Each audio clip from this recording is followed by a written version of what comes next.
Prepare to have your expectations shattered. A new exhibition celebrating JMW Turner's 250th anniversary in Liverpool isn't just about classic seascapes.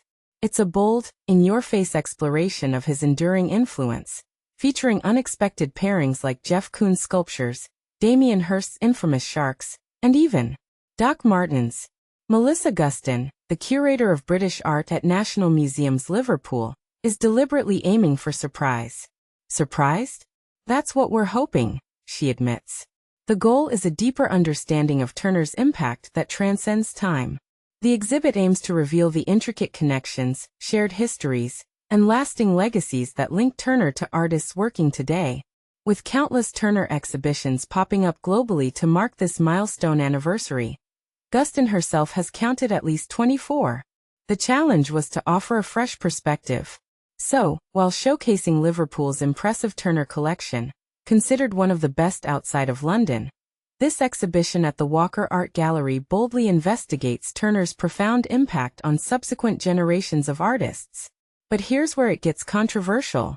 The exhibition argues that Turner was grappling with issues that remain strikingly relevant today: climate change, immigration, and the very role of the artist in society.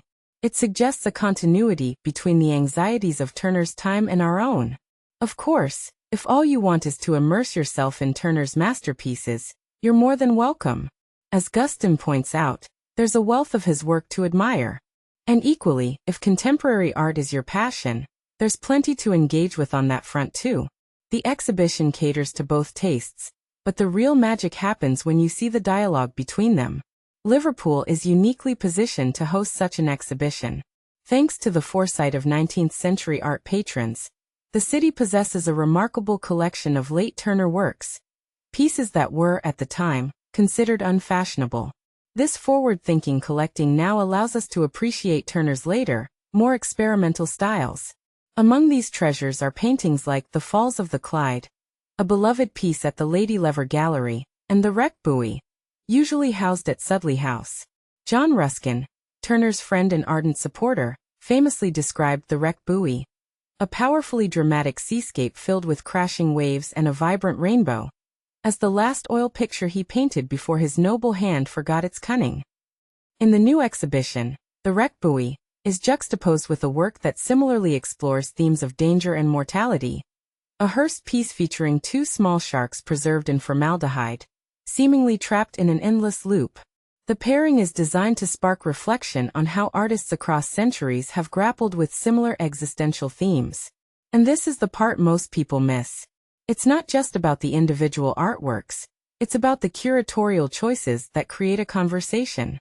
Elsewhere, a Bridget Riley stripe painting finds itself in conversation with two delicate, pearly Turner Venetian watercolors. A monumental painting by Maggi Hambling, depicting crashing waves observed in Southwold, Suffolk, adds another dimension. Hambling herself described the experience. It is a very genteel place, and then suddenly nature was there like a primeval force. I've never seen waves like it. It was extraordinary.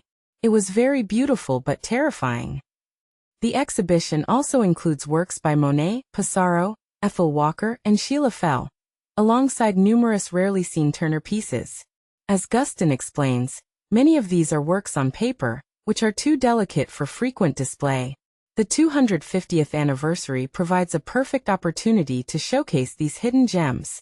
The generosity of contemporary artists and their studios has been crucial to the exhibition's success. The studio of Jeff Koons, for example, readily agreed to loan a blue glass gazing ball sculpture placed upon a hand-painted, oversized copy of a Turner painting that resides at Tate Britain. The Turner painting itself isn't one of his most famous, but Koons has stated it is a personal favorite. Gustin emphasizes the significance of this gesture. I think it is a really powerful opening to the exhibition. It says so much about how the most contemporary artist, one of the most important living artists there is still looking and thinking so seriously about these works. It suggests that even the most cutting-edge artists find inspiration and relevance in Turner's vision. Adding a personal touch, Gustin has even contributed items from her own wardrobe: a Bershka Turner sweater, and a pair of Turner Doc Marten boots. I bought the sweater from ASOS and I wear it, she says. I will be wearing the boots. This playful inclusion underscores the idea that Turner's influence extends beyond the art world and into everyday life. Ultimately, this exhibition challenges us to reconsider Turner's legacy. Is it a valid interpretation to link a 19th-century artist so directly to contemporary issues? Does the inclusion of modern art enhance or detract from the appreciation of Turner's genius? What do you think? Share your thoughts in the comments below.